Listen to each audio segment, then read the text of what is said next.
The Ultor Corporation was one of the largest, most powerful organizations on Earth, as well as on Mars, during 2075.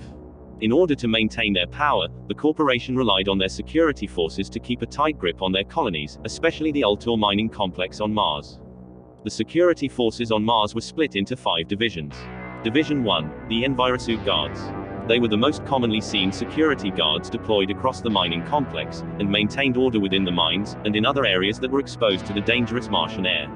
Despite the hazards these guards faced on a daily basis, the Envirosue Guards were one of the lowest-paying divisions within the Ultor Security Forces on Mars.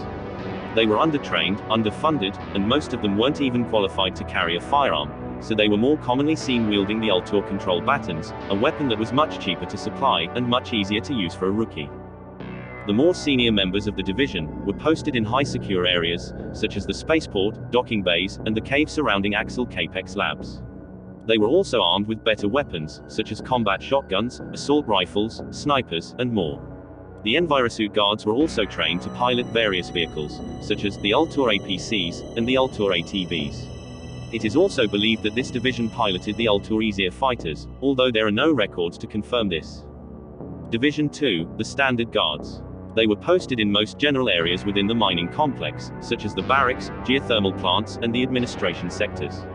They were considered to be the backbone of the security forces on Mars, and were usually the first on scene to any incident.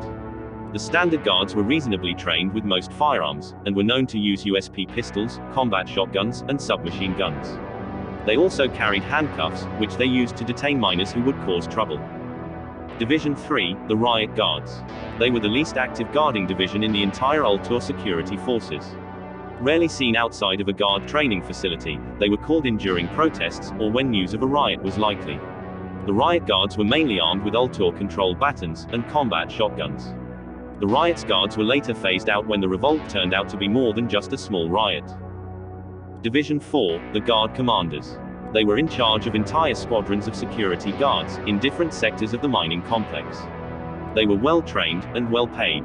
They were often posted in high-secure areas, such as the administration sectors, and the science and medical labs. They were routinely armed with the UAR-42 assault rifle, a powerful gun that required a lot of skill to handle. They were also equipped with a long-range radio, which they used to keep in contact with the security technicians across the complex. Division 5, the Elite Guards. They were the most highly trained, and highly paid division in the entire Ultor Security Forces on Mars. Often deployed as close protection operatives, they were tasked with guarding important personnel, such as administrators, and high-ranking scientists, and were often regularly posted in the Executive Administration Department, and the laboratories of Axel Capex. They were highly skilled commandos, both in the use of firearms, and in hand-to-hand combat. They were routinely armed with the UAP-32 submachine gun, a weapon that was rarely seen amongst the Ultor Security Forces, due to its expensive production cost. The Elite Guards were also equipped with stronger body armor, radio earpieces, and sunglasses to hide their identities, making them the most expensive division in the entire Ultor Security Forces.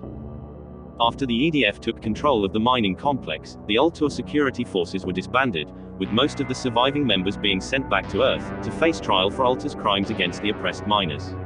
To the guards that did survive, they would have to live the rest of their lives, knowing that they contributed to the wrongdoings that Ultor inflicted on the miners, and the horrors that were unleashed to the Martian colony.